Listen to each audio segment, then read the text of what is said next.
everyone to the fourth day of this Aqua Team webinar.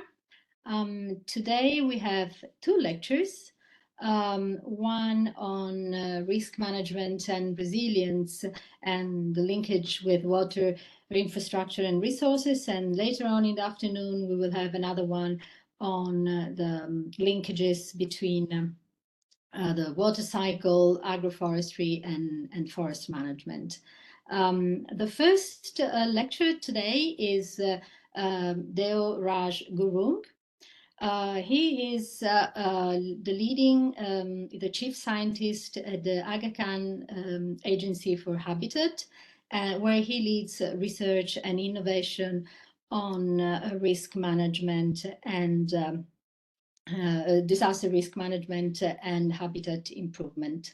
Gurung, if you are ready, then we can start straight away. Thank you very much. Thank you. Also, can you hear me? Am I audible? It's okay. Good to go. Thank you, first of all, to all the organizers for letting after be one of the presenter in this 2-week-long program. As already introduced,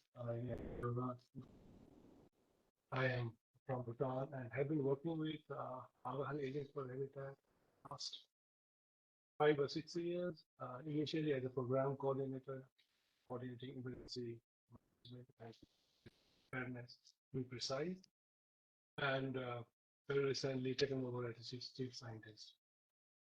So through the presentation, I will be sharing some of our. Excuse me. Yeah, excuse me. Just I read that some participants have a issue with the sound. So maybe you want to, I don't know, to your microphone to set it a bit higher.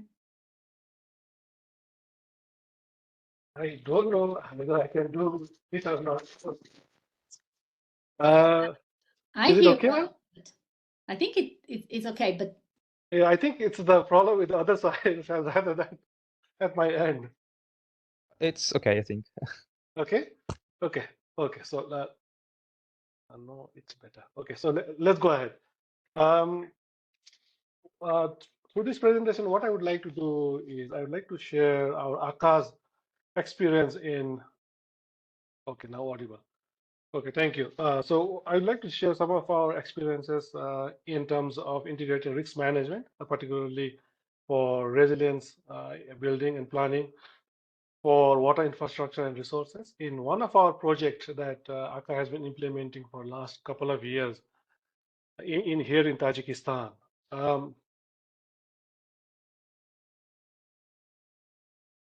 Before that, I just like to take a few moments to introduce my agency as well as the work that we do around. We are part of a network called AKDN, which stands for Aga Khan Developer Network. Probably the largest private developer network has been established a long time back, almost half a century back. And our focus is really to build and improve the quality of life through create sustainable institutions through community ownership and empowerment. We are currently working in over 30 plus countries. We have close to 100,000 employees and have been implementing plus 1,000 programs across the country that has been indicated in the map. So we are part of this larger network. In terms of my agency, we are the Aga Khan Agency for Habitat, in short, AKA as AKA. Our mandate is really to create habitats that allows communities to be resilient and to disaster and adapt to climate change and indeed thrive, not just to be resilient, not just to adapt to the climate change, but also to thrive. And we implement our program through these 3 pillars. What we see here is plan, basically to understand risk, prepare, minimize the risk, and then the third pillar is progress to build resilience using the information you get through understanding the risks and also the effort that you put into preparing the communities. So plan, prepare, progress is our mantra for achieving these resilience communities.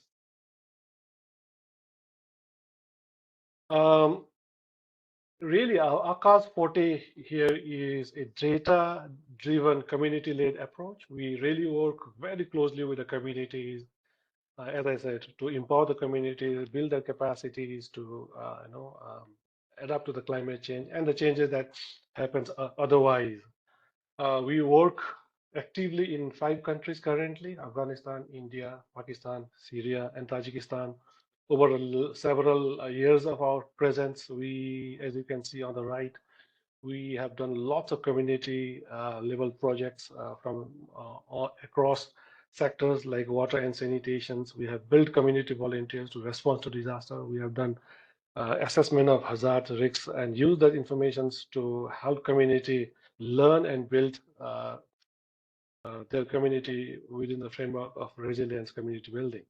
We have also started very recently engaging in habitat planning and habitat assessment.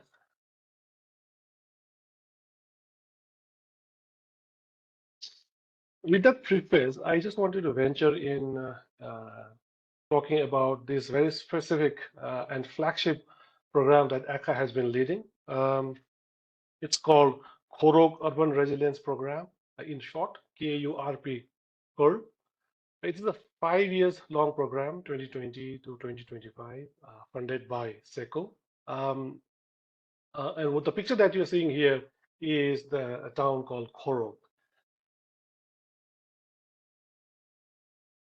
It is in a small town in the southeast of Tajikistan, with a total population of over 30,000 at an altitude of over 2,000 meter above sea level. You can clearly see that there are several challenges, even just looking at the photo that you are seeing on the screen. First thing, the challenges in terms of development are there is no safe space for expansion and development. On the both the flanks of the town, you have a very steep terrain where it is predisposed to different kind of natural. Sorry, sorry. Apparently, there is a problem with at least with a few participants that cannot see the slides actually moving. Can some of the technical people maybe chip in and see if we're all the same problem? Or excuse me for interrupting, but it seems it's more than one person here cannot see. Yeah, I would ask you to stop the sharing and then restart maybe and see what happens. And Okay. maybe just if you can just share the PowerPoint and not the entire screen, maybe. Okay, let me Let's try. see if it works like that. Okay, let me try as you advised. Let me stop. Share. Where's the PowerPoint? Okay. Share. I hope it should work now. Yes, the slide has changed. Can Yeah. you go forward just Yeah. to see if we can see the. Did it Okay, change? yeah, it's perfect. Now it works. For everyone? I think. I hope so. Yes. Yeah, now it works. Yes, thank you.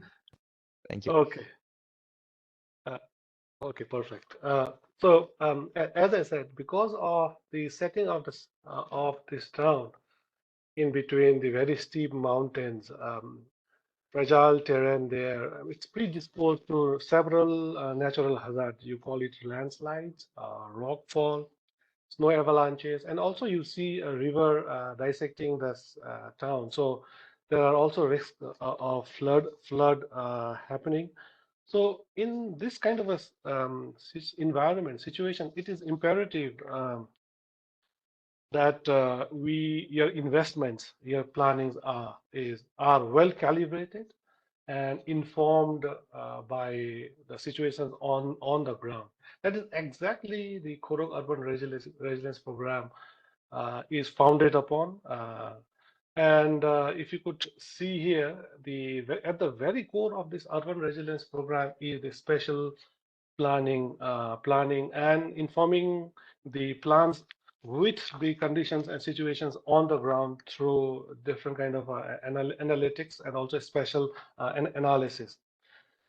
Primarily, what I'll be talking, although the Korok Resiliency Project has a larger mandate and also works on different sectors, but here with this presentation, I really wanted to show how this Korok Resiliency Project uses special planning as a tool to prioritize investment and securing the investment within the framework of resilient infrastructure.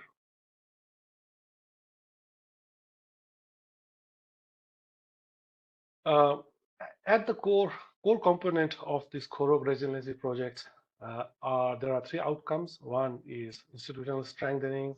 Second one is resilience, informed planning, and contributing to third outcome, which is investment in resiliency, or making a protecting investment through and supporting an enabling setting for investment through preparedness and response. So these are the three core components of the Korok Resilience project. With that framing visions of that framing in the background, ACA operationalizes those frameworks on the ground through something called Habitat Planning and Assessment Framework. ACA has institutionalized the 8-step process for habitat planning and assessment.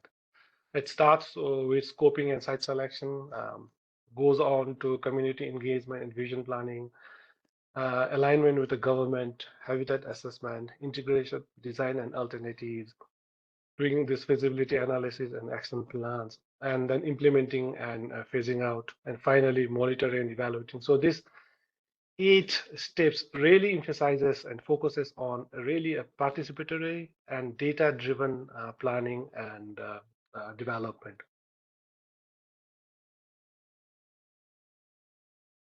Um, Earlier on in the process, as laid out in that 8-step, envisioning, engaging with the communities, engaging with the larger stakeholders is key. And it was understood that water really featured as one of the key component in their visioning exercises.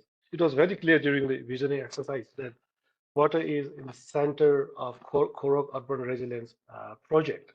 You can clearly see that water has come out strongly in this exercise. Now, having understood water as one of the key elements in this core project and zooming the issue one level down, we wanted to really identify priority areas where we could invest on water infrastructures and also ensure that all the investment on water infrastructures are resilient. As you know, there were the whole entire stretch is hazard prone, so it's important that the investments are secure and safe and secure.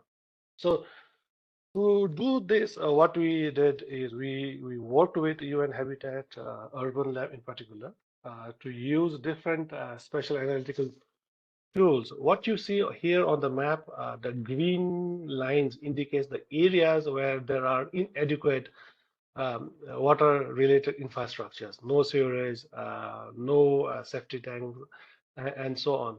And on the shades of yellow or brown is where you have the population density.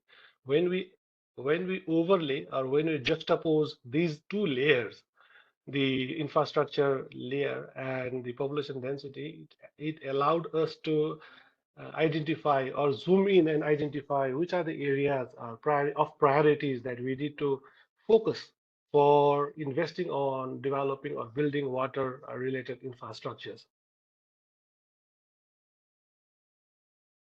The second thing that the team did is using the current water supply infrastructure.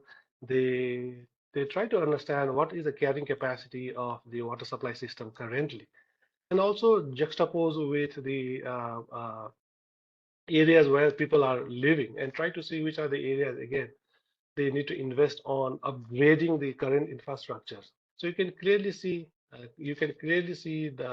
different in color shades of brown areas where you have the infrastructure with high capacity and areas where you need to invest or you need to improve, indicated by low capacity.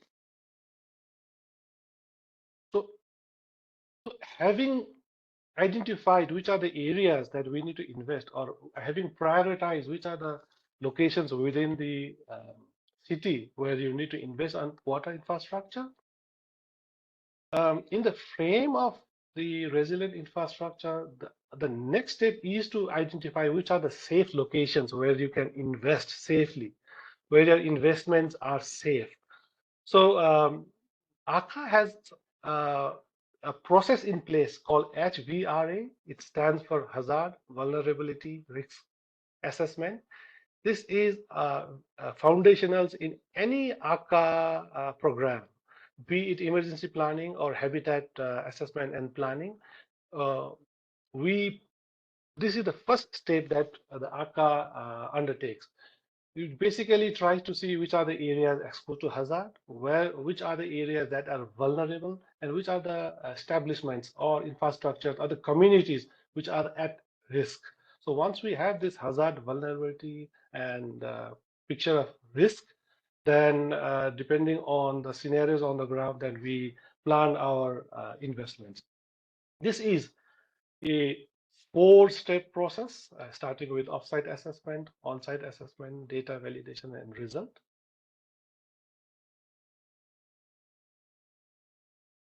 And it is our practice and standard operating procedure for us to constitute the HPRA team, making of a geologist, a trained geologist, a GI specialist, social mobilizer, and engineers, mostly civil engineers.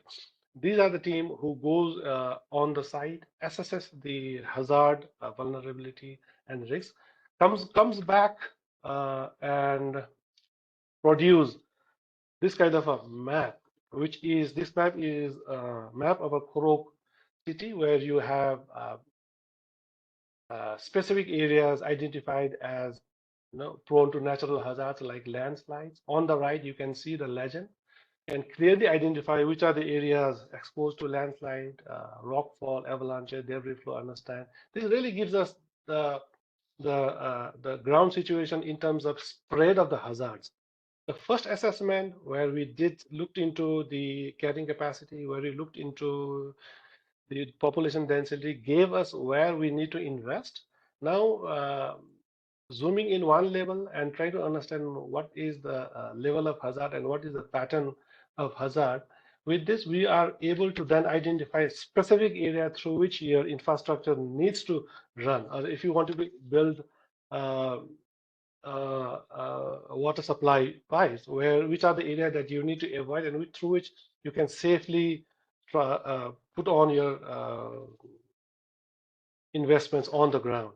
So this is the kind of things that we perform before we uh, go on and put things on the ground in terms of infrastructure, building infrastructure, and so on. Now, as with any other mountain cities, in addition to on-site hazards, Korok is also exposed to remote hazards. When I say remote hazard, in the mountain settings, it is mostly the floods that might originate from the glacial lakes or any lakes that are situated on the higher up in the upper riparian reaches of the valley. So even in Korok, we can see in the red dots here and the yellow dots and orange dots, there are several glacial lakes in the upstream of the Korok. So it is important that we also undertake hazard assessment of remote hazards of such kind, glacial lake, for example. And in addition to the flash floods that can originate from the glacial lakes, mountain topographies are also prone to flash floods due to heavy and extreme rainfall when it overlaps with season where you have a strong snow melt, and heavy rainfall creates a heavy flood in the downstream. And this has been seen quite often over the time, possibly because of the climate change.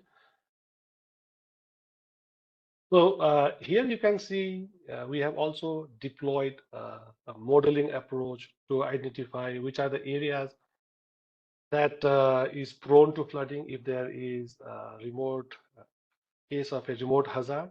This is the current flooding situation or the current flooding possibility. This is a scenario that we have looked into for 2-degree increase in the temperature. This was modeled, and we have considered this. We will be considering this as we move ahead with our Korok Resiliency Urban project. When we juxtapose those flood hazard mapping with our infrastructures on the ground, we were able to identify which are the hotspots, which are the areas that we need to be careful of, which are the areas that we need to avoid in terms of building our infrastructures. So having known the gaps where we need to invest, having known the priority areas that we need to invest, and having known where how the hazards on the ground looks like, or having known which are the areas, safe areas that we can develop for investing on the water infrastructures, we came up, or the team came up with the proposal of investing on different sets of water-related infrastructure, developing a reservoir, developing comprehensive network of water supply pipes, developing wells, harnessing spring waters, and come up with the comprehensive, but again, very resilient water-related infrastructure to meet the demand of the water in the city. In addition to that, our team has also invested on reinforcing or fortifying the water supply infrastructures. As you may know, in mountainous communities, the major loss of water happens during because of the fact that your dilapidated water supply infrastructures entails lots of water losses because of leakages and so on. So in order to avoid that, to prevent that from happening, the Korok Resilience Urban Project has invested on fortifying and reinforcing the existing as well as new water supply infrastructures.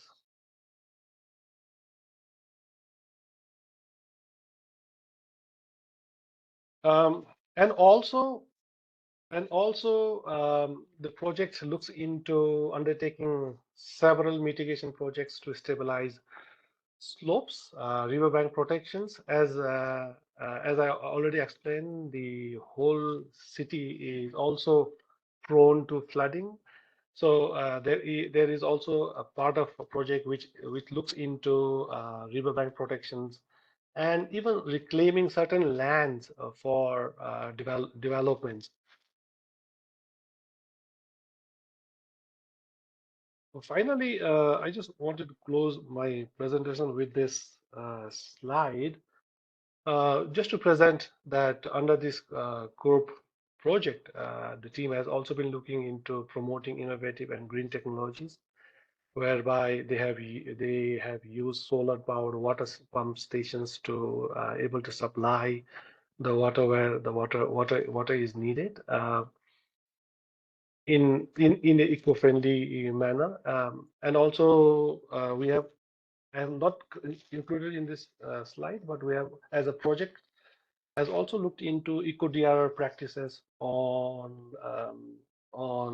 managing hazards through plantations and so on.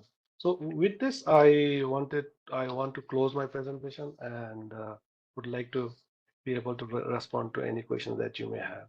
Thank you.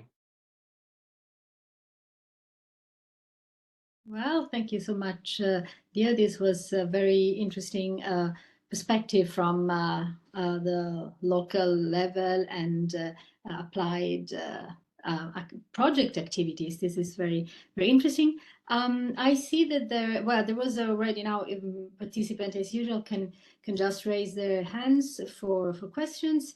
I see there is one already in the chat from Livio, and maybe if Livio is, yeah, if he's, he can probably ask it himself unless he wants me to read it. But Livio, if you're there and if you can you ask your question?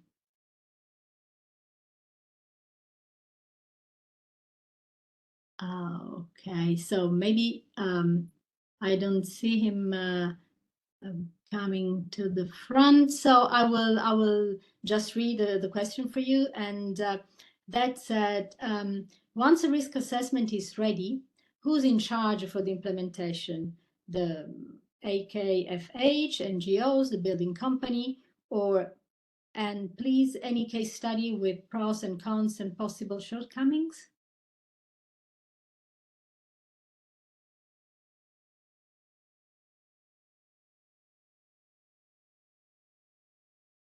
You're muted. This always happens. Yes, a very, very pertinent question. For this project, we are working very, very closely with the government and the larger stakeholders.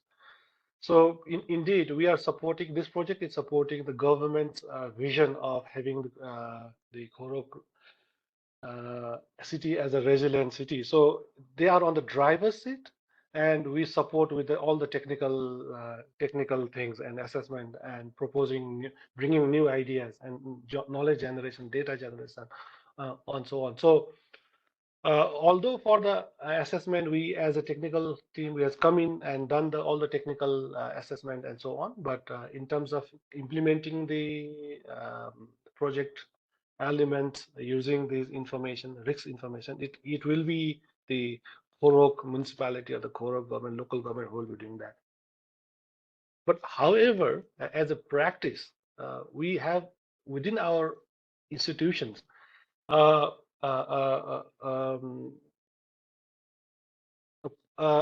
kind of a policy in place that for any AKDN infrastructures, not just in this project area, but in other countries also, that we do the hazard assessment and provide it to any other agencies that are responsible for implementing the construction project. So it is not always government, but in this case, it is government.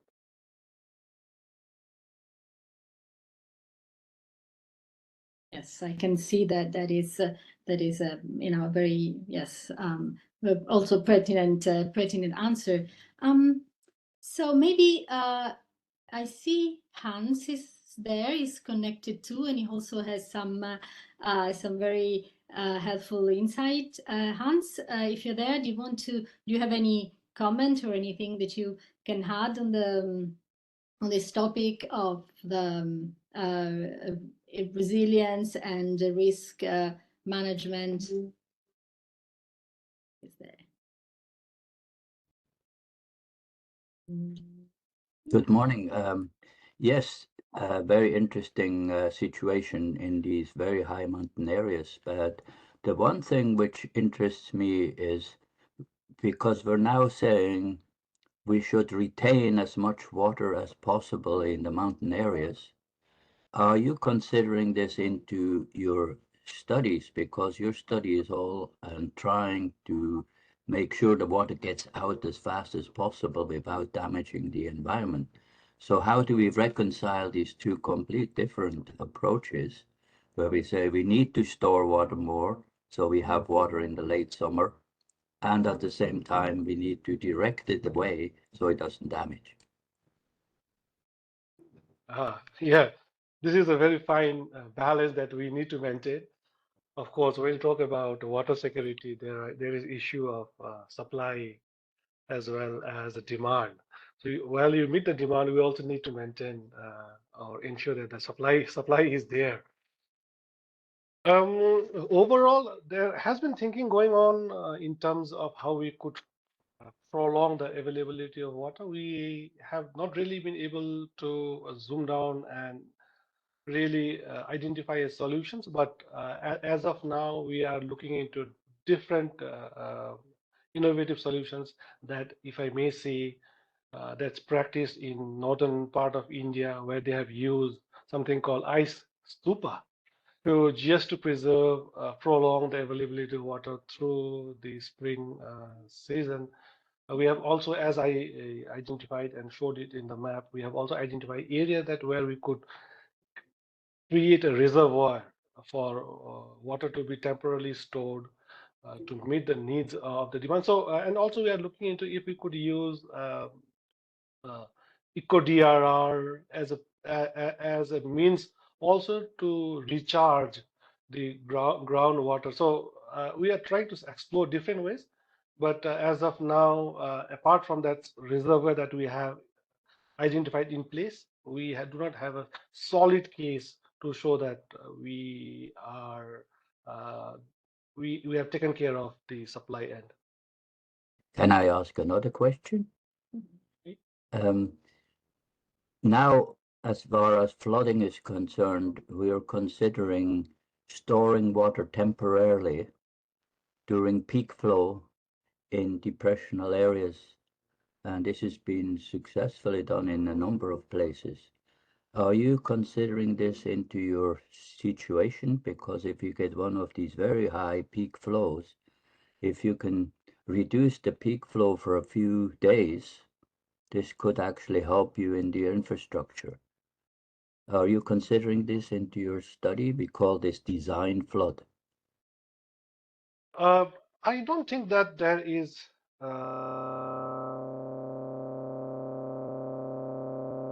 Oops.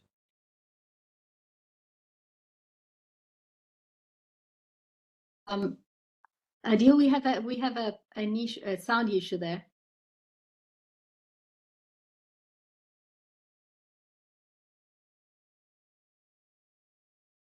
Sorry, can you hear us? Because we don't hear you anymore.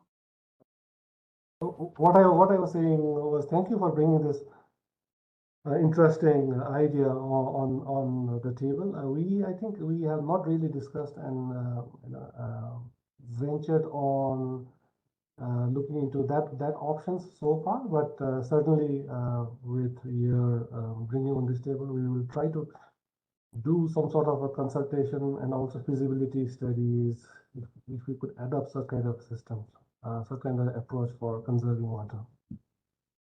Thank you for bringing up here.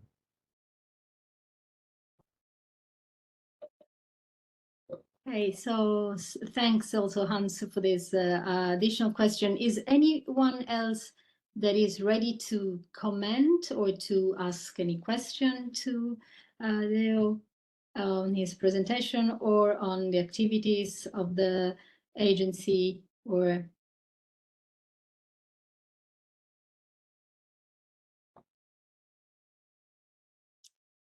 Well, I'm not able to.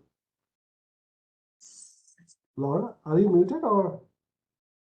No, I'm not. So you don't hear us? Do you hear me now?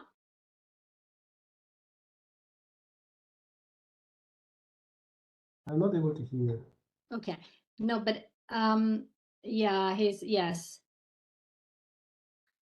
I think now, as there are no other questions, and as I think we can just maybe break at this time, unless our other organizers have anything to say, Rosa Laura, Alison, or Nicola.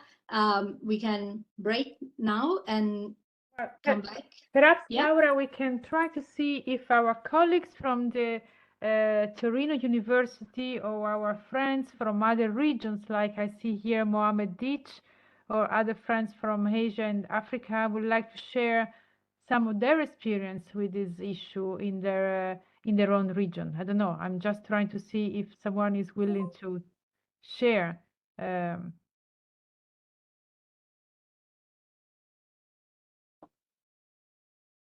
So I'm asking Nicola, Andrea, or Mohamed Ditch. Yeah, I see Mohamed. Hello, thank you so much. It's a very interesting issue, the water preservation and the protecting the water investments and infrastructure.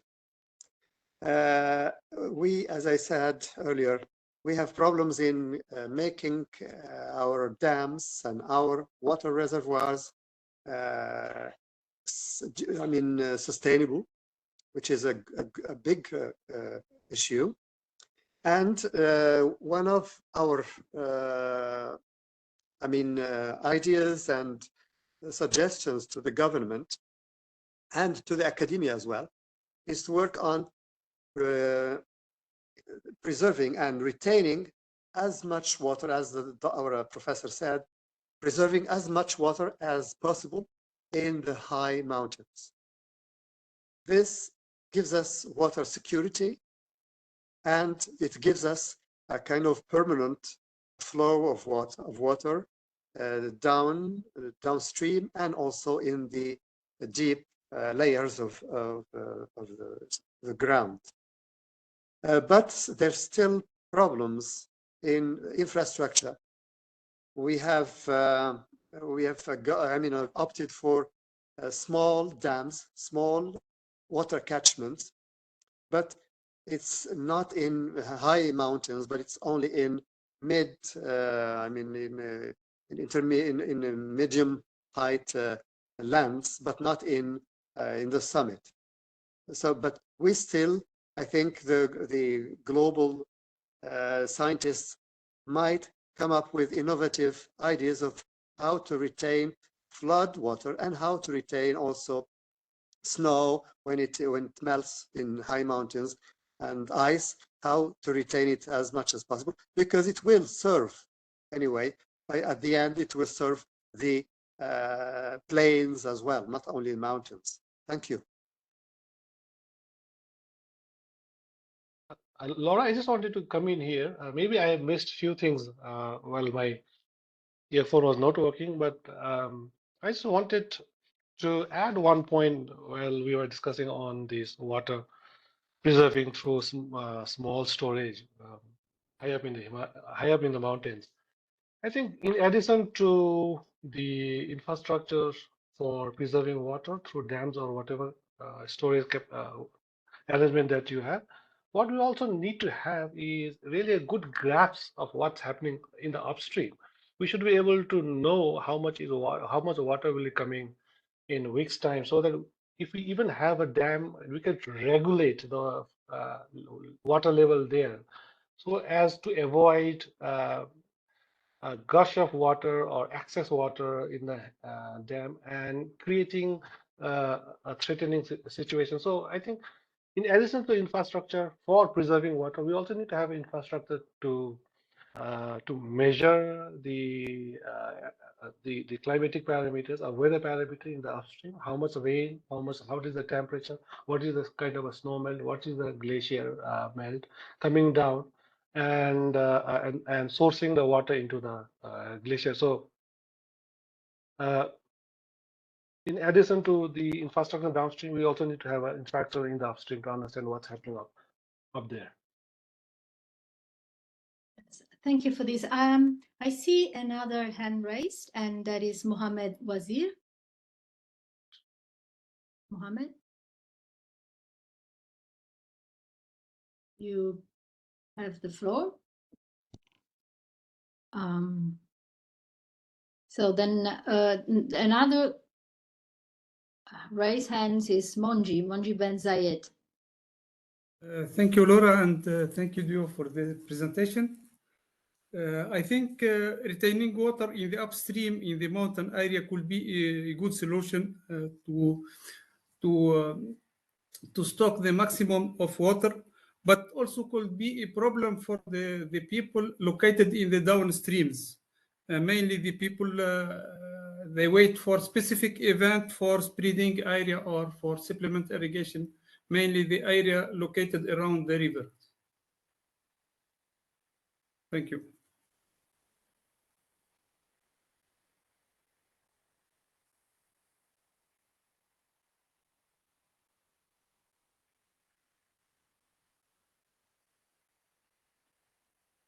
This was my time to be muted. So I would like to try again with Mohammed Wazir, who has his hand raised. But if not, then maybe we can close here. And we had a very interesting presentation and a bit longer time than usual for interaction, which is very good. So thank you so much, the lecturer, for the presentation. And I think we can resume just one. No? Yeah, there is just one question in the chat. And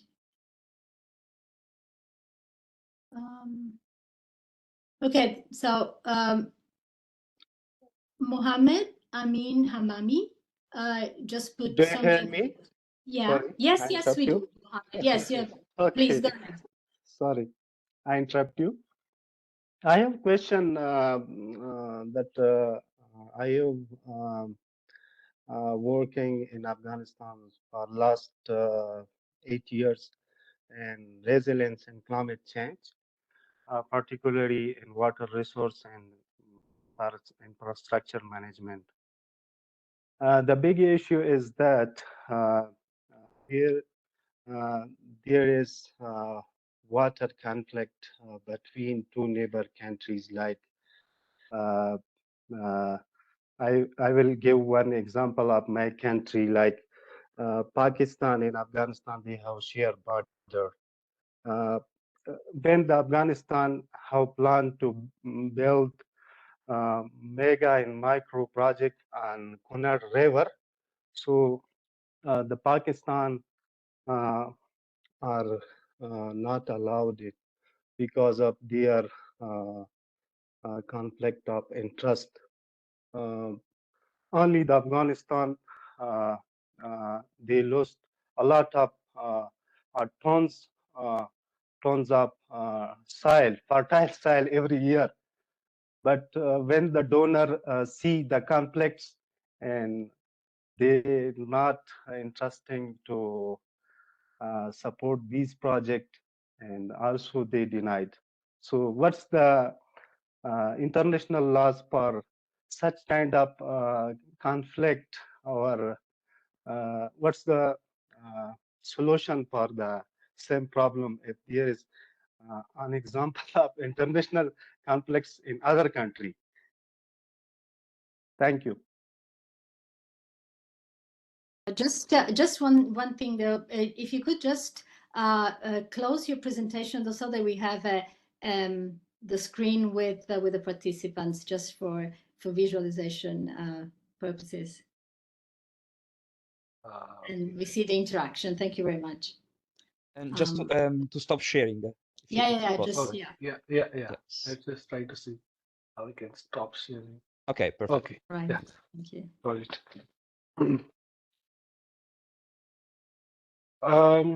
Yeah, in the questions, I don't think I am the right person here to answer that. I have no legal backgrounds. I understand there are many of the rivers that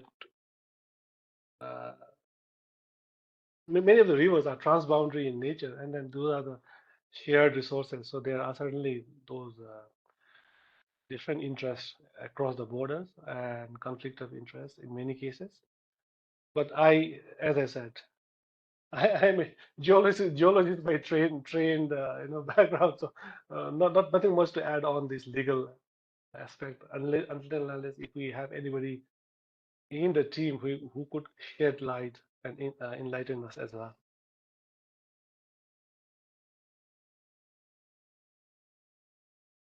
So anyone who wants to take the floor on this? No.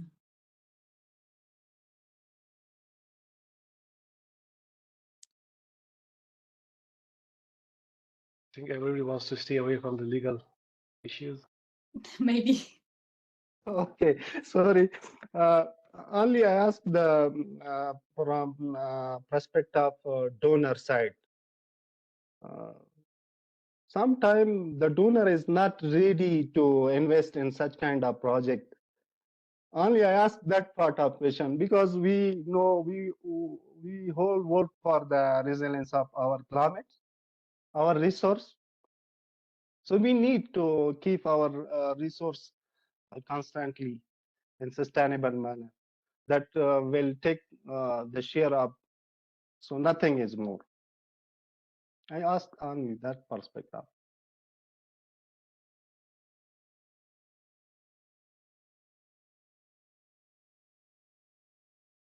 My apology, Mohammed. I have nothing to add on it.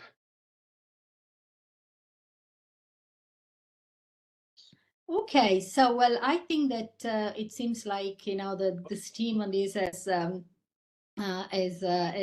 in at the end. Maybe we can. Oh no! Sorry, I see Hans with his hands again. Or is still from before? Or Hans, you want to say something, please? I don't want to dominate the discussion here, but I have a suggestion for you. Most of what you're doing is infrastructure engineering. And we're now saying that 99% of the problem is we're destroying nature, and nature can, if we would help nature, we could actually improve things much more than just simply with infrastructure, or at least a combination.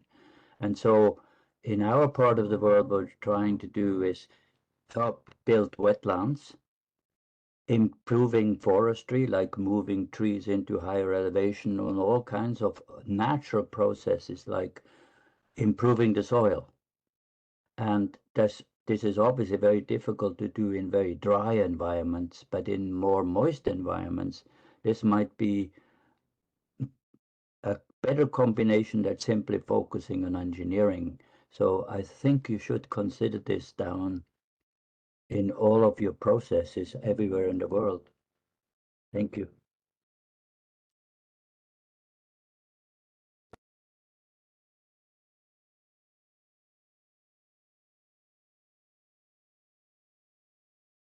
Yeah. Any reaction to that, Deo Gurung? To what Hans was saying about also working rather also not only on engineering infrastructure but also on nature solution. No, I think that's a very well taken suggestion. Certainly, I think there is already a general move towards using nature-based solutions or in combination with the engineering structures. And there has been lots of benefits using a combination of a hybrid approach, both engineering as well as nature-based solutions. So certainly, these are all very good suggestions, and I think we all should explore to the maximum to benefit from these nature-based solutions. Thank you, Hans.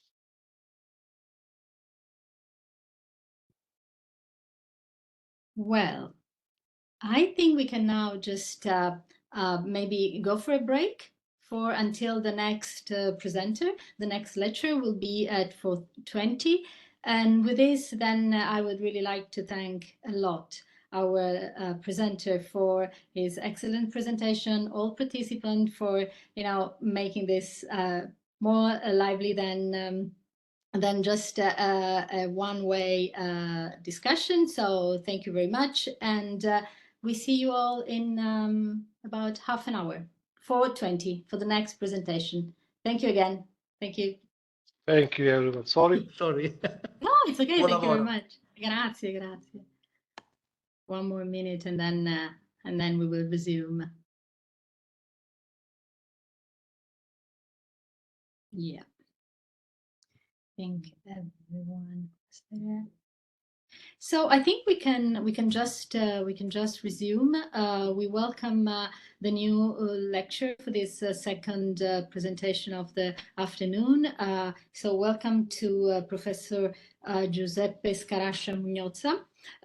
Professor Scarascia, he is a full professor of silviculture and forest ecophysiology at the University of Tuscia in Viterbo in central Italy, where he also teaches urban forestry.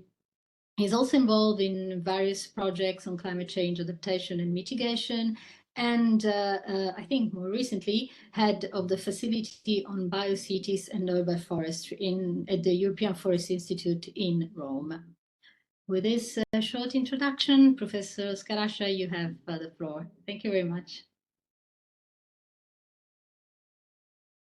Okay, can you hear me and can you see the presentation? I hear well and see the presentation well. Okay, Yes. thanks a lot. So thanks I mean for organizing this interesting event combination of different aspects about the water cycle. Thanks to the FAO and all the colleagues from FAO, and thanks also to the Ministry of Foreign Affairs and to il Ministro Spadavecchia for organizing and asking me to give let's say this presentation. Now I will deal as Dr. Russo said mainly with the aspect of forestry and agroforestry and how they let's say influence the water cycle that as I hope I will be able to show you. I mean, forest and in general land use are a very important, let's say, factor in determining the water cycle. And beside, I mean, water is becoming more and more a real key issue for future world. Now, I will briefly introduce my let's say my presentation, and I would like to show you I mean 4 or 5 different aspects that relates or that link trees, green infrastructure with the hydrological balance. So we will start with mountain watershed and forest management and how it influences the hydrological balance. But then I would like also to show you some aspects concerning land conservation, land stability, and again how it is influenced by forest management in terms of hydrogeology. Then I would like also, as was mentioned in my introduction, also to a little bit focus also on, I mean, on trees and green infrastructure from a slightly different perspective. So not from the rural areas, but also from the urban environment.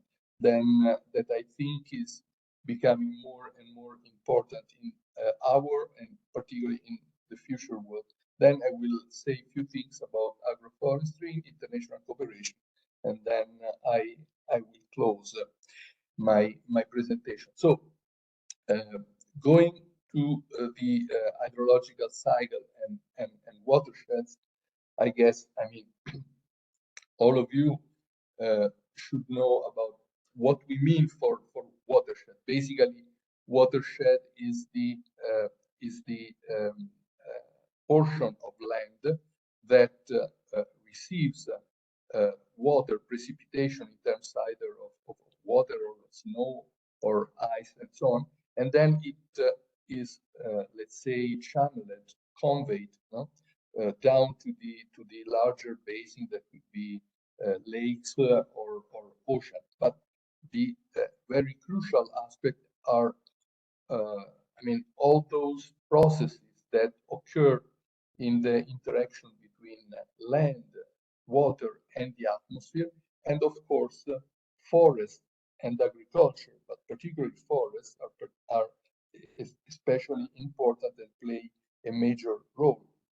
Just consider that in the world presently, the forest cover is about between 30 and 40% in globally, of course, with changes among continents and countries. So this means that a large portion of the land is covered by trees, by forests, or on the other hand, by grassland.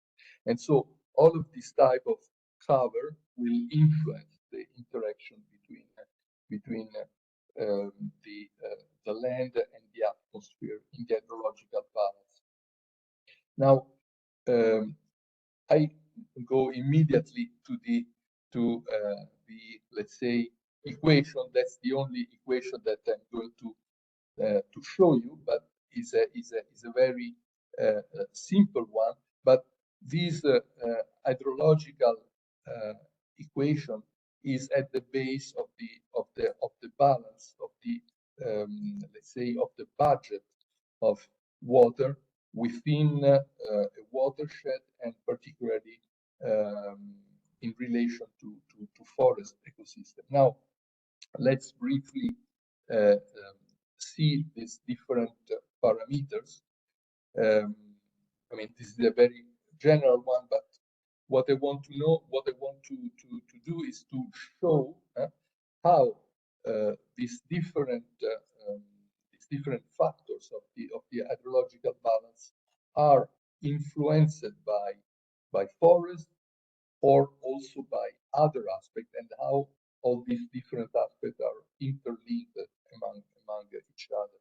So the Q in the first part of the equation is basically how much water is coming out of these watershed. That could be, for instance, a forest watershed. So how much water is coming out of the forest.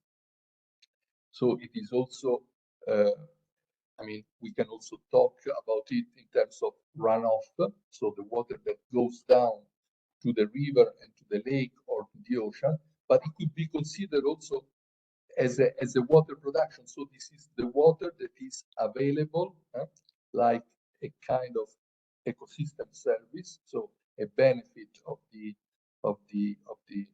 ecosystems that could be utilized by human society for different aspects. So for cities, for drinking water, or for irrigation, for industry, and so on. So this water production or runoff is basically equal to the precipitation, that is the input, the amount of water that is coming in terms of rainfall or in terms of snow on this watershed, minus, of course, the loss of water due to evapotranspiration. Evapotranspiration is basically the amount of water that is lost by a forest cover, or also by a pasture or an agricultural crops due to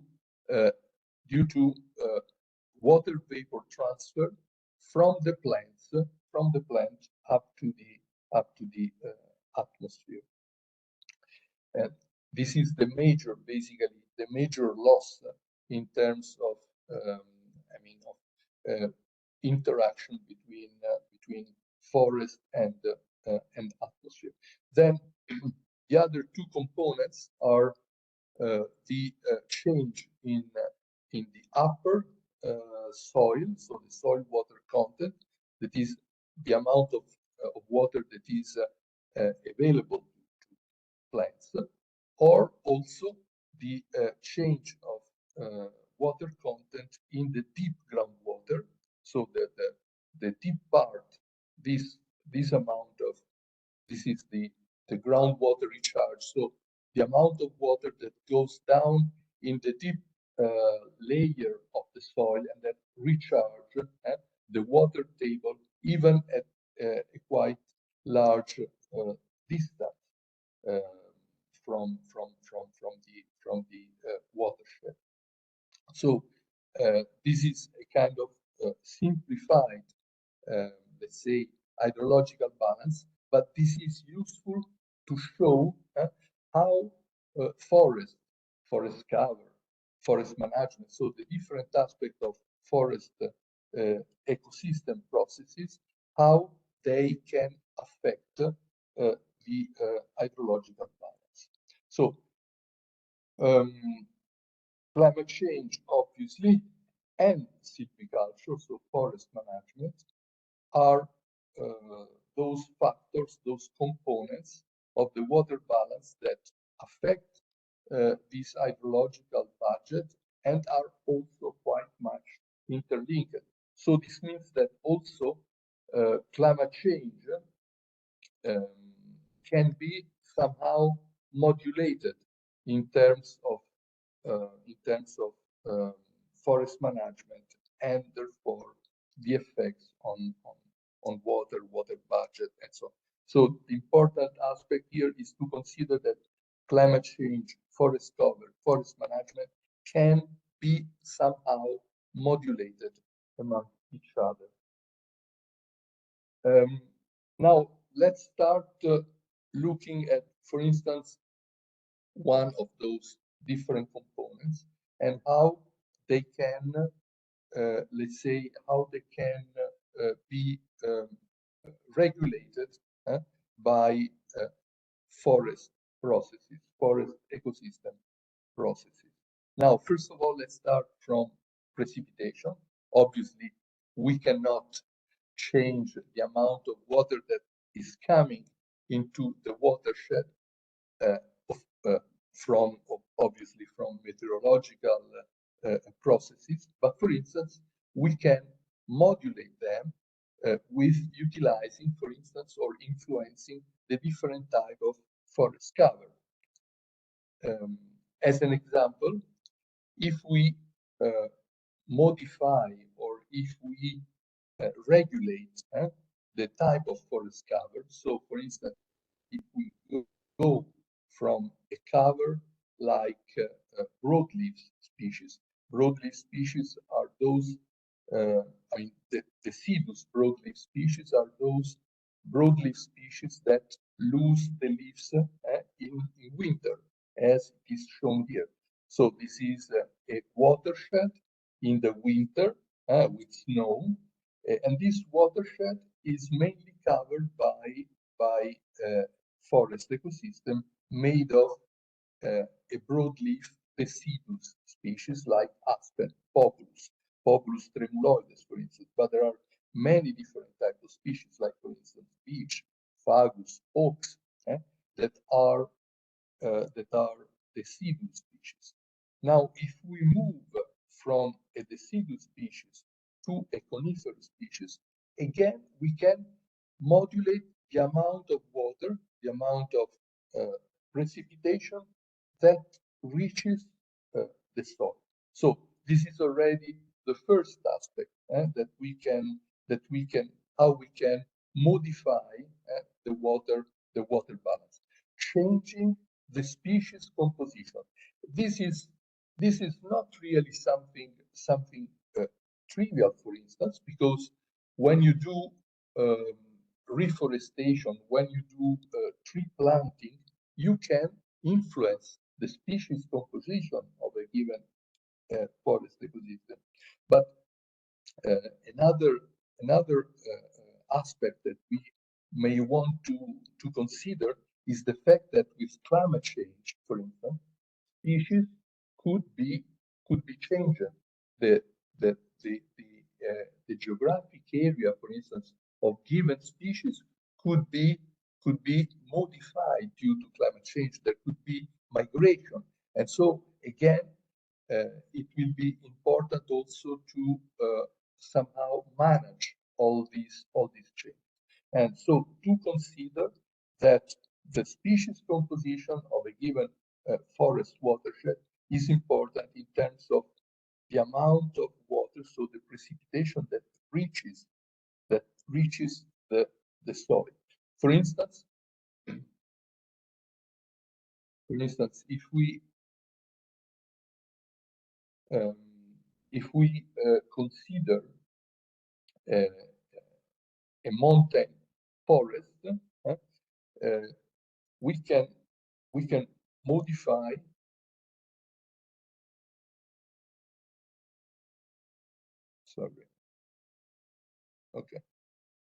we can modify the amount of snow water equivalent that can reach the soil, changing from aspen, as you can see here. There is quite a large amount of snow that can reach, and so of water equivalent that can reach the soil.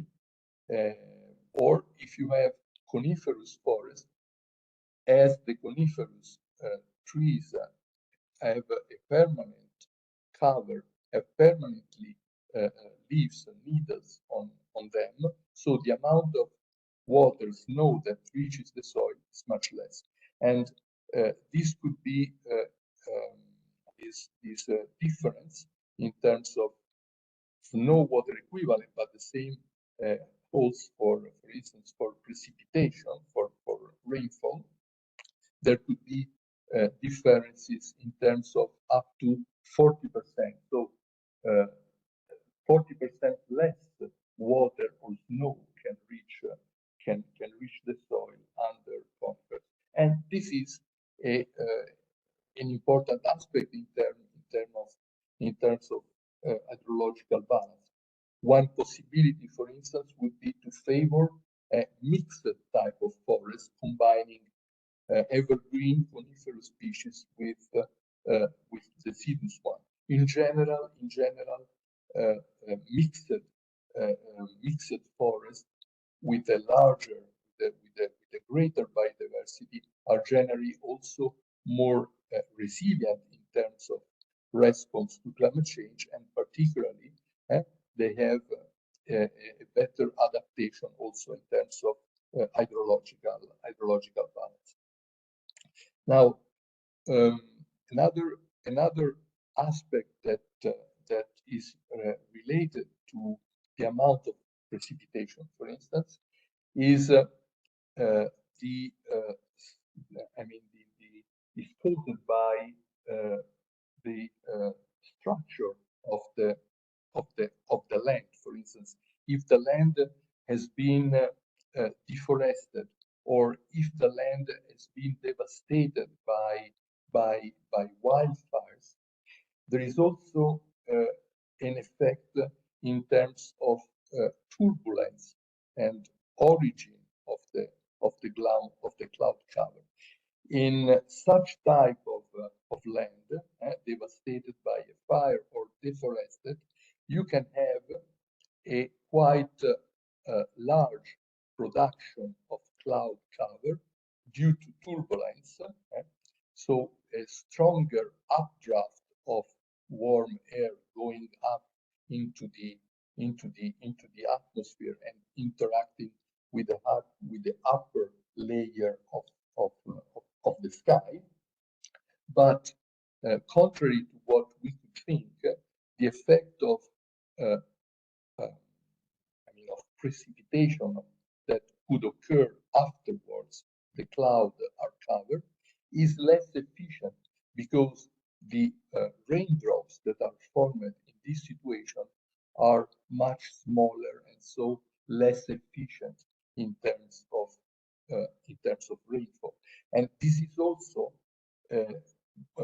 one explanation of why larger deforestation in the land have a let's say a negative feedback on future on later rainfall in that area, or on a larger surface. So it is also interesting that the amount of forest cover, of course we are talking of very large surface of forest cover, has a positive or a negative feedback on the overall regional hydrological balance. And one of the reasons is the one that I just mentioned. So basically, this means that somehow the forest cover, the type of forest cover, the amount of forest cover can directly or indirectly modulate the amount of water, snow, rainfall that is coming down to the soil. So this is basically the first aspect that I wanted to mention to you. So how forest vegetation could influence the hydrological balance. A second way in which forest processes, forest management, and climate can influence the hydrological balance is via their effects on evapotranspiration. So via their effects on the losses of water vapor towards the atmosphere. Now, here, what I wanted to show you is that basically the amount of forest present in on a given watershed could change, and with that change, they will affect also the loss of in terms of evapotranspiration. So here I want to just show you one process that is quite diffuse in Europe, in North America, but in many other parts of the world, like for instance also in China now or in India. The forests are expanding. Forest ecosystems are, as someone says, are coming back again. For instance, this is a picture, an aerial picture taken in some mountain area of Italy, so in some area in the interior of Italy in 1954. So one of the first aerial coverage of Italy, a complete aerial coverage of Italy. The first one after the war was in 1954. And here you can see that the mountain was covered only partially by forest. Most of it was agriculture or pasture. Then in 2002, for instance, so 50 years later, the same area was covered by aerial picture, more or less at the same elevation. So the resolution was basically the same, and the forest cover has doubled. This is something that is occurring quite often in the Mediterranean region, in the northern rim of the Mediterranean region, in many other parts of Europe, and as I said, also in other countries, in other continents. But it's very interesting that now something similar is occurring again in countries like China or India that typically in the past were observing a reduction of the forest. Now the forest is expanding again. And in general, there is a strict relationship between economic development, abandonment of the marginal land, and the return of forest. And this is also, I mean, something that is also of interest for the future, because now we always complain about deforestation, but this is something that shows that really deforestation can be reduced, can be diminished, can be fought, and I mean, we can reverse this situation. The important is to will to do this. But in any case, let's see what is one of the effects from an hydrological point of view of this return of the forest, of this natural forest expansion. One of the consequences is that evapotranspiration is affected, and evapotranspiration, for instance, is much influenced by the amount of forest. As you can see here, for instance, the evapotranspiration in a given watershed where, for instance, precipitation is 1700 millimeters, to move from, let's say, a forest cover made, made by spruce towards a, a, a soil cover made by grassland, immediately reduces the amount of evapotranspiration and increases the amount of runoff. So basically, forest ecosystem have in general a larger amount of losses of evapotranspiration compared to pasture, compared to herbaceous, more grassland cover of the soil. And this is caused, of course, by the fact that forests have a larger leaf surface, have very deep roots that can extract water from the soil. So this effect is, could be positive or negative. Of course, if our aim is to get more water from a watershed, from a mountain basin, to utilize this water downstream, of course, somehow we should reduce the evapotranspiration, so therefore also the forest cover. But you have to consider that the forest cover has also the influence of stabilizing the soil and making the water runoff more, let's say, more continuous without very high peaks. And so from this point of view, the presence of the forest would somehow reduce the risk, the danger of big floods, and as we will see shortly, also of landslide and soil movement. So evapotranspiration is the second parameter of the hydrological balance that is influenced by the presence of forests or by forest processes. As I said, the evapotranspiration from the forest cover is higher than evapotranspiration from herbaceous crops from grassland.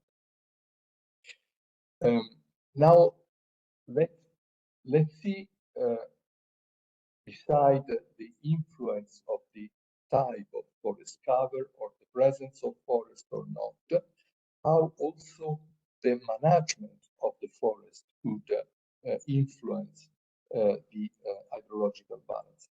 There are in the world many different types of forest, of experiences on experimental watershed, but the oldest ones are those conducted in different parts of US, in different states of US, where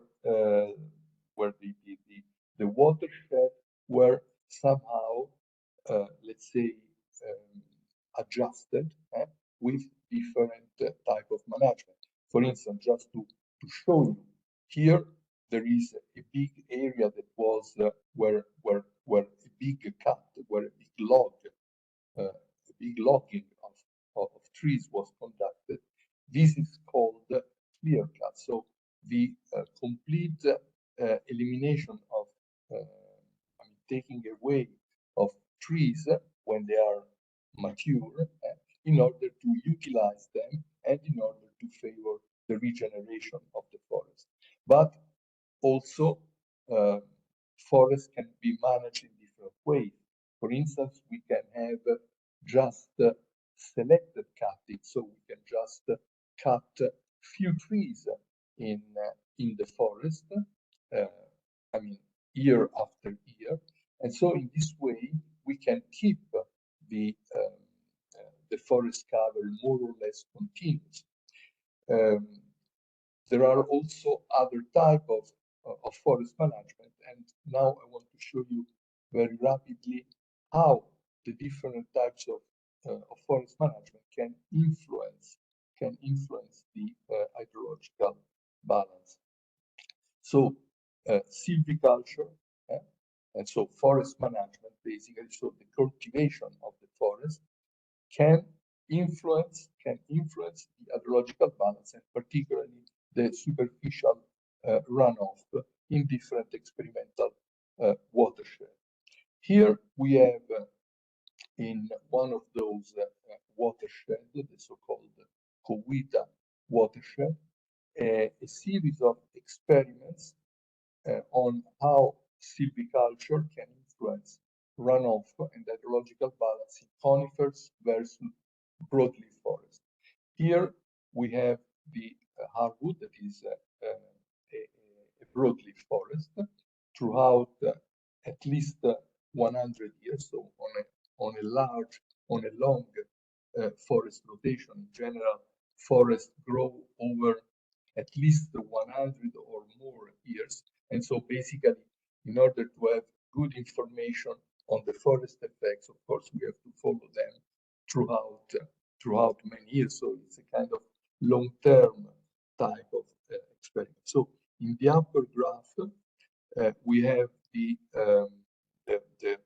basically the behavior of these hardwood, so broadleaf forest. And here in the lower part with continuous line, we have we can see how the different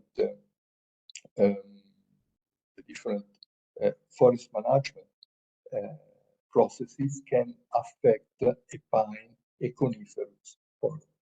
Now, first of all, let's see the effects of clear cut. So the effect of the logging, of the cut of the forest at the end when we have mature trees. So at the end of the rotation. In red, we can see that the first clear cut occurred at the beginning of the rotation of the cycle. So they cut the previous cycle, the trees, the mature trees of the previous cycle. After 60 years, again, there was a clear cut. So the trees, the pine trees, the pine forest was mature, and so it was cut again. And here we have the rotation of the hardwood, that of course is longer one because the hardwood grows slower, and so the rotation of the hardwood is basically on a 80 years basis, whereas the pine forest is cut every 60 years. Now we can see that a clear cut really increases dramatically the amount of runoff, and this also probably brings with the runoff also a lot of soil, and so there is a strong increase of also of soil erosion. So the effect of certain type of forest management, like for instance clear cut, is very let's say impacting on the environment. But of course, we can use also other type of forest management. This information is quite important because it shows us that which are the best forest management types for a given watershed and for a given forest. In order to reduce soil erosion, for instance, it is better to change from clear cut, from large open cuts, to different treatments that somehow keep at least partially the forest cover. This could be selective cutting or other type of cuts, of logging, of harvesting that somehow modulate the forest cover. There are also a different type of forest management. These are the so-called thinning. So thinning operation is during the rotation, when we modulate the density of the forest. Generally, thinning are operated on younger forests. When they grow very dense, we can modulate the thinning, the density, taking out some trees in order to let the other trees, the remaining trees, to grow faster and better and larger. So also thinning can have an effect in terms of runoff and in terms of water balance. But of course, if we modulate the amount of thinning, so the amount of trees that we remove, we can also modulate, for instance, the runoff, and therefore also, for instance, soil erosion and the impact on the environment. So all this information, of course, are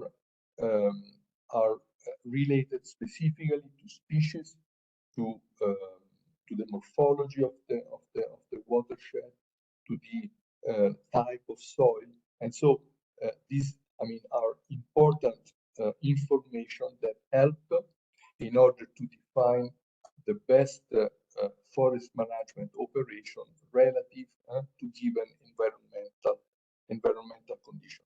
The objective is always to reduce the risk of flood, but particularly to reduce the risk of soil erosion and landslide. Another type of process that occurs frequently in forest land are forest fires, and these are really increasing in terms of frequency and in terms of impacts in relation to climate change. Now we are observing also these events like so-called mega fires, that are fires that bring so much power, so much, let's say, energy with them, that is becoming more and more difficult to combat, to tackle these type of fires.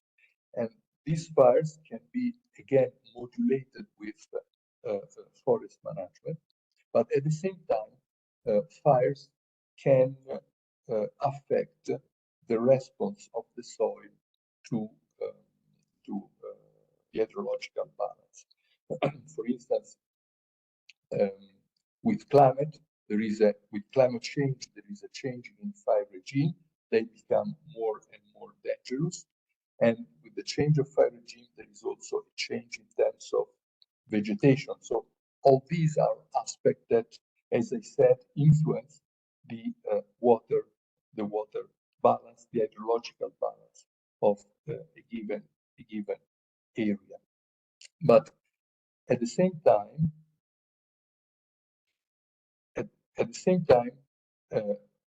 forest fires influence the soil, and in general, they change the amount of water that can infiltrate and that can be stored in the soil.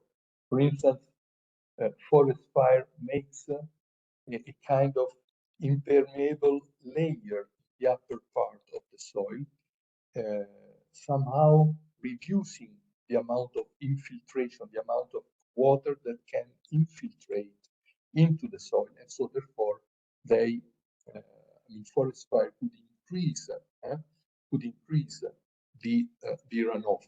Generally, quite often, for instance, in the Mediterranean region, we observe a kind of apparently contrasting effect. In summer, it is very dry, it is very hot, and we can get a lot of fires. And then immediately, few months later, in fall, when it starts to rain, we have floods, and really dangerous floods related to how much land has been devastated by fire. And the reason, one of the reasons is this one, that forest fire can create an impermeable soil layer that reduces the infiltration. Same effect is also caused by an another process like soil compaction. For instance, when we compact the soil because of, I don't know, machine, agricultural machine, or even forest machine that are working on the soil, there is an increase of compaction. This means this translates to the fact that less water can infiltrate down into the soil. This, of course, occurs also quite frequently in urban areas. And so this brings with it a reduction of soil permeability for not only for price, but also for other types of reasons, like, for instance, agricultural management and so on. In Italy, we have observed that in the last 40 years, there has been a compaction of soil due to many different reasons, fires, agricultural, machinery, and so on. And there has been a reduction in infiltration by 30%. And this is quite an important aspect.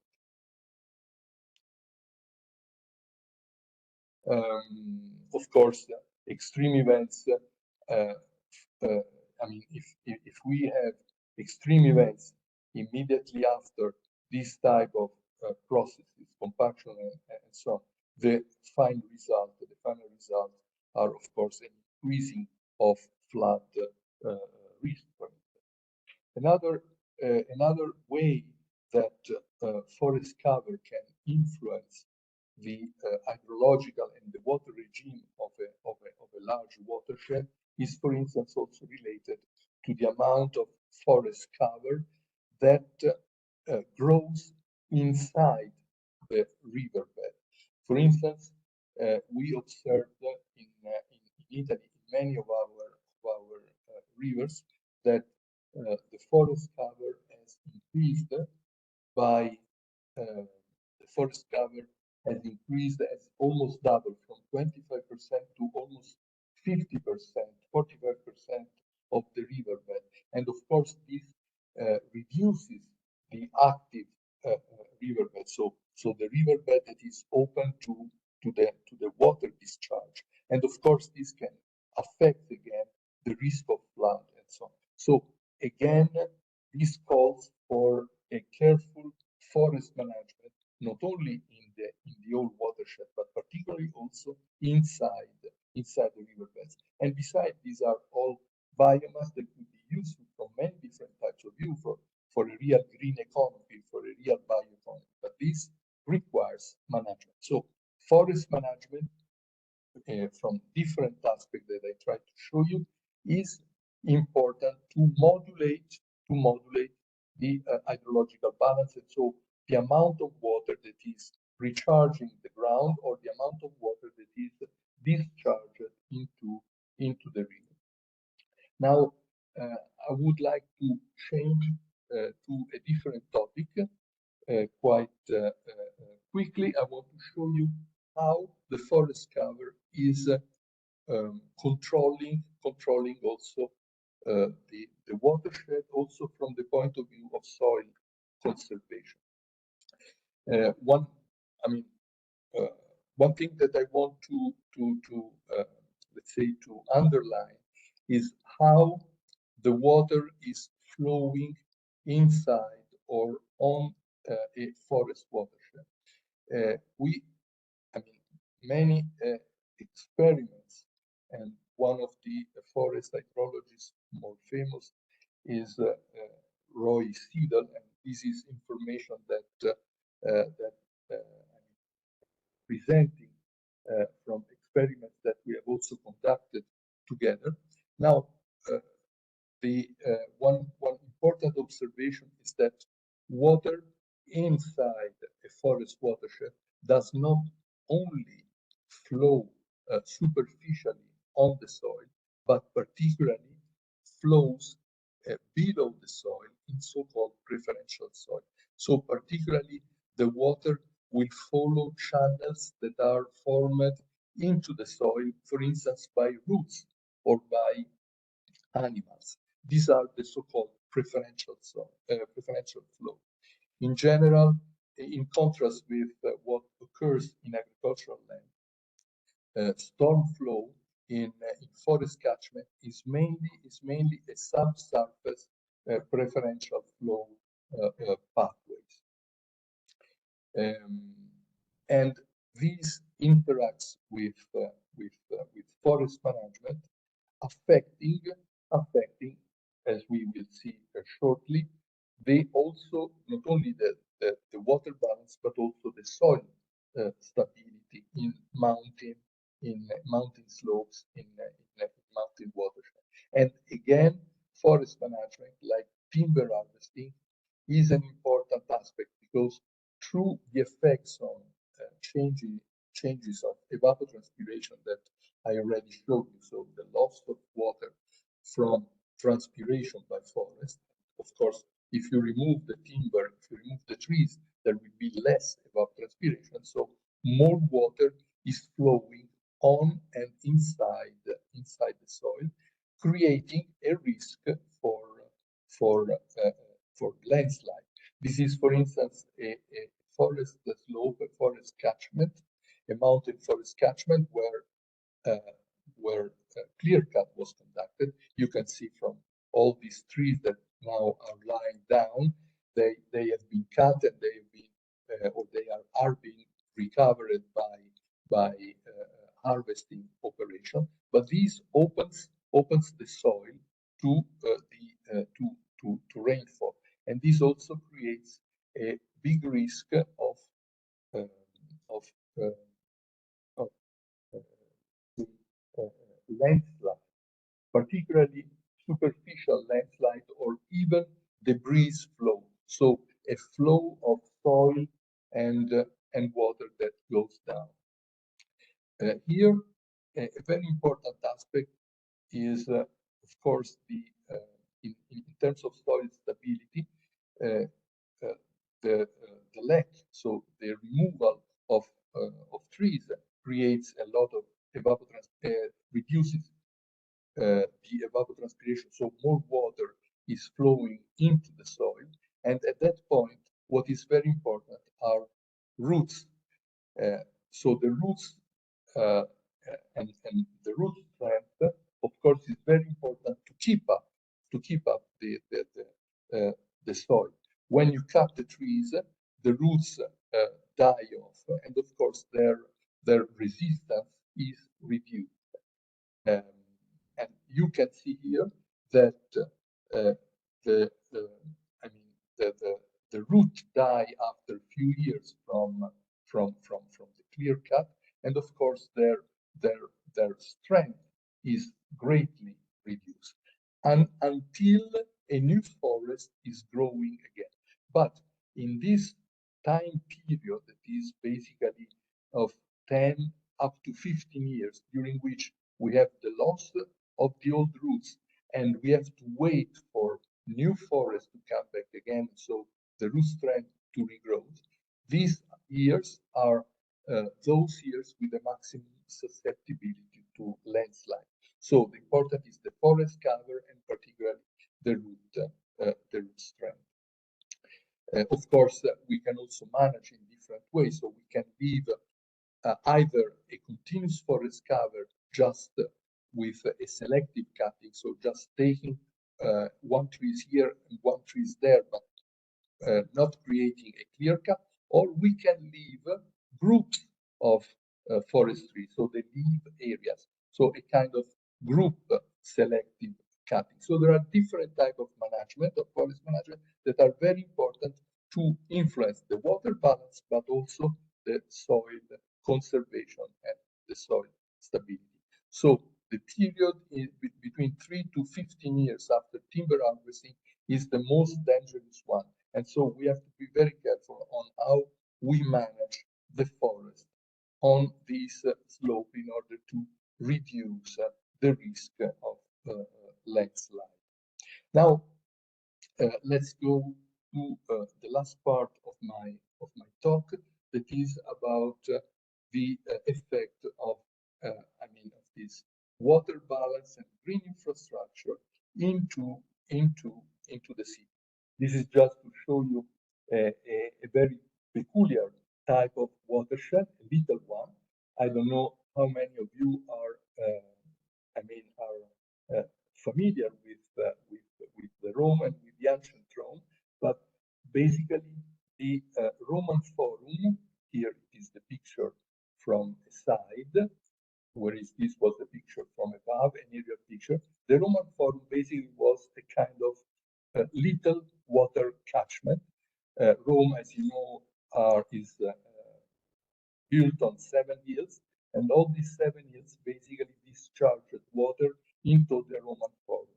The Roman Forum was created basically by making a kind of drainage that is called the cloaca, that is basically a superficial drainage pipe that drained all the water from this catchment and brought it down here to the Tiber River. And so basically this land was reclaimed, and so the ancient Roman created here the forum that is basically a big square and a big trading post. So this is just to move from the rural areas to cities, and I want to show you also how important is to control through, for instance, a proper management of the green infrastructure, the water balance in a city. For instance, here we have the combination, a city is a combination of green structure, green infrastructure like parks, gardens, and impermeable areas, surfaces like streets or like buildings. If you have a high percentage of sealed surface, you can have very, very high peak flow and abrupt sudden peak flow when it rains. And this means that if you have a lot of sealed surface, a lot of impermeable surface, building, concrete structure and roads, of course, this means that you have in your city also a risk, a higher risk of floods, of abrupt floods. And in fact, if we move from an area that is rich of green infrastructure to an area like the center of the city, where there is basically no green infrastructure, no evapotranspiration by trees and plants, and so most of the water goes into 55% of the rain goes into runoff, and this, of course, in particular climatic regions, it can create a big risk of floods within cities. And since a lot of people live in the city, of course, the risk of damages is much higher.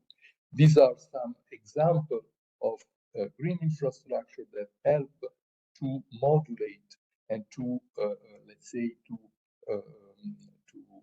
channel the excess of water. But I want to show you very briefly the experience of a completely different country from Europe, that is China. They are developing this concept of sponge city. So in order to deal with these sudden flood risk that could be increased even by climate change, they are basically planning the landscape in order to increase the area of natural expansion of the water body. So removing all these concrete channels and transforming them, restoring the vegetation, creating new green infrastructure that actually are also following the patterns of the morphology of the land. And in this way, basically, you can get at least a win-win kind of, let's say, of approach, because you can get different benefits. From one side, the fact that you can allow the expansion of the water bodies like this river in a 100-year return time flood without affecting the built area of the city center. But at the same time, these large, more or less, I mean, restored, ecologically restored areas of this green infrastructure can operate also in drier season, like, for instance, green areas, parks for the recreation, for the amenity of the people, but also, for instance, for biomass production, for all the different benefits of the green infrastructure into the city. These are experiences that are conducted by famous landscape architects and forest landscape architects like Hongjian Liu in China. Finally, I am closing with a brief overview on agroforestry. Agroforestry is a combination of agriculture and forest land, so trees and crops, trees and agricultural crops, so trees and animals.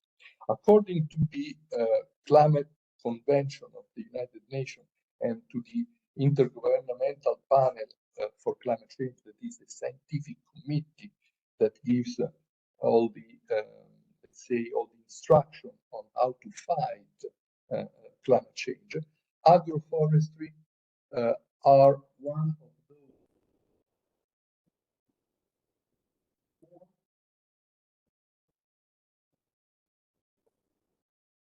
let's say, carbon mitigation and adaptation. Here, for instance, are reported the potential role of agroforestry crops in terms of carbon removal, so in terms of mitigation and carbon sequestration. But of course, the agroforestry has also other type of advantages, for instance, also from the point of view of biodiversity or water water balance, and I will show you just few pictures about this. For instance, the combination of rows of trees in the agricultural land. This is an example of agroforestry, and particularly these are called buffer strips. So these are strips of trees along the water channels, streams, river, and they basically make a buffer between the agricultural land and the river. They have a very important role. They play also a very important role in terms of water filtration, water depuration, before the water of the agricultural fields goes into the streams and into the river. And this operation, this filtration, this filter remediation is conducted, for instance, by the roots of trees that, of course, cover a much deeper horizon of the soil. So they basically can have also an influence on the water quality or on the biodiversity of the land. So different, as I said, environmental function of this agroforestry. Now, in China, for instance, they have used also within the city. For instance, they reclaimed degraded land, degraded soil inside the city, like for instance, industrial degraded soil, by combining trees, rows, windbreaks, rows of trees, linear structure, linear green infrastructure with trees and agricultural crops like, for instance, here, rice paddles. And these are also areas that are utilized by within the university campus. And of course, they also, in this way, give the possibility to students, for instance, to work on agricultural inside the campus, so the harvesting of rice. But again, the important is this combination of trees and agricultural crops. Now, this type of landscape is not peculiar from China, but it has been developed also in other regions, like for instance in northern Italy, in many parts of Europe or in US. And this is also a very interesting aspect for the for the so-called bioeconomy network in order to produce biomaterials like wood at the same time as food from the agricultural crops. But this type of combination of trees and agricultural land and agricultural crops have also an important role from a landscape point of view, because as I said, they improve the landscape and they improve the biodiversity of the land. Now, I want to close just to show you some picture about the cooperation, for instance, between, in this case, between Italy and China, because most of these popular cultivation in China was started about 50 years ago when some popular species of poplars, very highly productive poplars, highly productive poplar trees that were growing and that are growing in Italy, were brought to by the first commission of China that visited Italy in, for instance, in 73. They brought back to China these highly productive branches, cuttings of poplars. They developed them in China so that now we have many more poplars in many more poplars of Italian origin in China, 5 million hectares compared to few thousand hectares in Italy.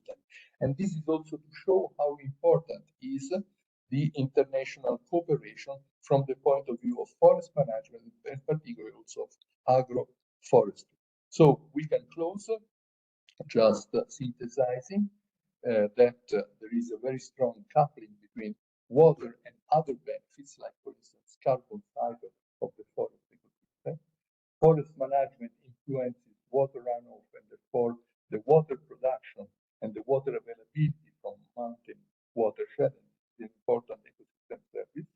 Forest cover and silviculture are crucial for soil conservation and slope stability, and therefore also for the protection of downstream infrastructure. But a key role is played by green infrastructure and urban forests in cities, also to modulate the hydrological balance of the cities. There are very interesting experiences around the world, like, for instance, biocities and spawn cities. And I can close with underlying the need for international cooperation. Thanks a lot.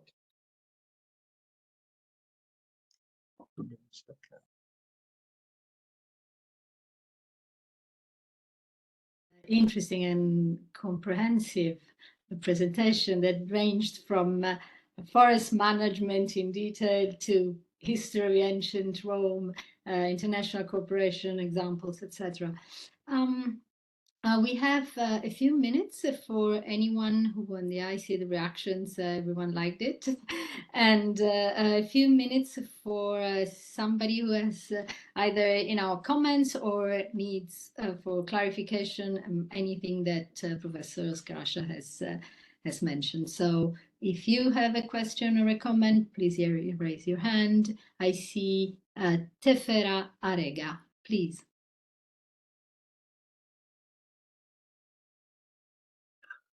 I would like to thank Mr.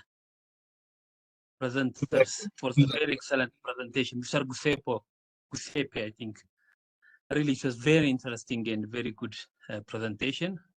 We have got so many things from the presentation. But I would like to ask also one question, especially on the hydrologic balance of the mountain watershed. Is it possible to use this equation for agricultural crops? If there is some mechanism to utilize it, please narrate it. And I would like also to know about the root strings with the relation between the root strings and the clear cuttings. Does this thing works for all vegetations. For example, if you take eucalyptus, due to different issue, we have to remove all the eucalyptus. So clear cutting is most for eucalyptus species. Is it so the root string, then the clear cutting have an impact on the eucalyptus case? Thank you very much again for the nice, Okay, thanks for excellent presentation. Thank you very much. Okay, as for your first question about agriculture, of course, I mean, this is a general hydrological balance that is valid for any type of, let's say, soil cover of the watershed. Of course, as I tried to show you, for instance, comparing grassland with forest crops, of course, I mean, it depends on how much of the surface of the watershed is covered by the different type of soil cover. That could be forest, could be grassland, could be bare soil, and of course, on depending on the proportion of this different type of soil cover, there will be an impact on the water balance. So rather than talking about forest ecosystem, I should have talked about the landscape approach for a watershed management. But of course, I was given this assignment to present mainly the forest. But truly speaking, you have to work at the landscape scale. So analyzing how much of the watershed is covered by forest ecosystem versus agricultural ecosystem, agro-ecosystem versus pasture, so grassland, because each of these soil cover has a different, let's say, influence on those different parameters of the water balance. So basically, the water balance is a general, how can I say, type of language with which you can understand the let's say the response at the watershed level. So the best approach is to have a landscape integrated approach at watershed management in order to reduce or to modulate. For instance, it depends what you need. You need to get more water in the downstream. You get to control the risk of floods. You need to control slides. So depending on the question, depending on the objective, you have to work with a landscape approach on the integrated management of the watershed. And the hydrological balance is basically the universal language that you can utilize to understand how the different covers, how the different management affects the watershed. So, okay, this is for the first question. For the second question you asked about root strength. Root strength depends on the species. Root strength could be measured on grasses, but root strength particularly should be measured on trees and shrubs. They have since they have deeper roots, they have a very important role in terms of providing stability to soil as the root strength is greater. And there are differences among species. So each different species has a different mechanical strength, okay, resistance strength. Now, and so you need to conduct experiments to know. We have now a kind of information, a kind of catalog of some species, but of course, we have a reduced number of species that we tested. In terms of eucalypts, the root strength is quite high, but the problem with eucalypts is the amount of evapotranspiration of water that they consume sometimes. And so this is why in many countries of the world there are mixed feeling compared to eucalypts. Mm.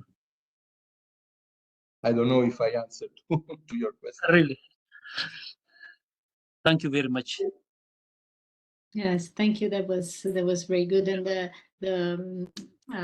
how to say, the reference to the landscape approach, I think it's also very useful and very important.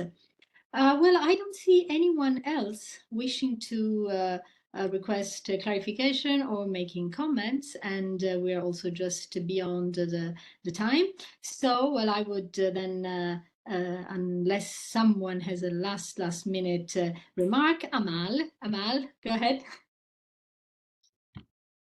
Okay, thank you, Professor, for your excellent presentation. Actually, now I will ask you about the usual's picture for a forest in 1954 and the same forest in 2002. And the forest expanded. This happened naturally or by human made? Okay, very well. Thanks a lot for the Thanks. question. Very quickly. This, I mean, the quick answer is that is a natural effect. But I have also to say that in Italy, as in many parts of the Mediterranean region, as in Europe, in the years immediately after the war, we had a lot of reforestation, so-called artificial reforestation, so planted. We planted forests on degraded land. Okay, and these lasted, for instance, about more or less 10 years. And this also gives interesting information for all the debate that now is going on at the world scale, not only at the nation scale, but at the world scale on reforestation. Okay, so reforestation is possible. Reforestation can bring a lot of different benefits, also not only ecological one, but also social one, for instance, because it is also a matter of green job.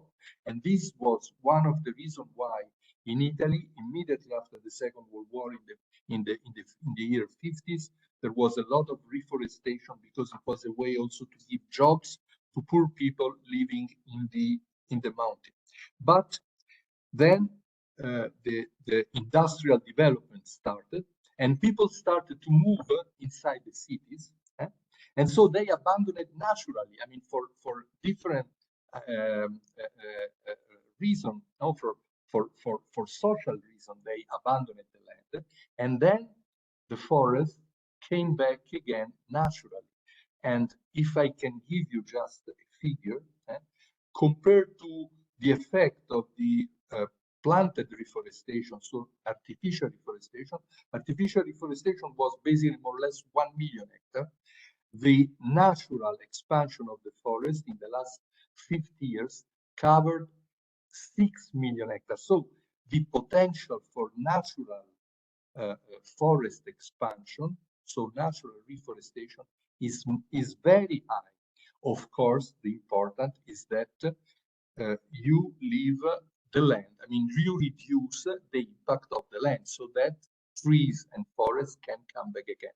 So this is, I think, this gives an interesting take-home message. We can restore land, we can restore forest, we can restore natural ecosystem in different ways. We can intervene in situations where the degradation is very high. But on the other hand, we can just do passive landscape restoration, ecosystem restoration. Passive means that you reduce the amount of impacts, the amount of human impacts on the land, for instance, reducing the load of animals and so on, and then the forest can come back again. And so, I mean, you have different ways to favor the return of the forest, the expansion of the forest ecosystem, and so combating deforestation. I don't know. Yes, yes, I think that was very exhaustive. Thank you very much. Thank you. And Thank Okay. yeah, just in closing, to remember, just to link to the fact that we are in the decade, the UN decade of ecosystem restorations. Many of you know it. For those who don't know, I encourage you to go and see the site and everything that is done under this decade. With that, I would like to thank again so much both presenters of today, Professor Skarash for this last presentation, participants for their interest and active participation. And looking forward to see you tomorrow again. Thank you very much. Bye-bye. Bye. Thanks. Bye. Ciao Giuseppe, grazie mille. Grazie mille.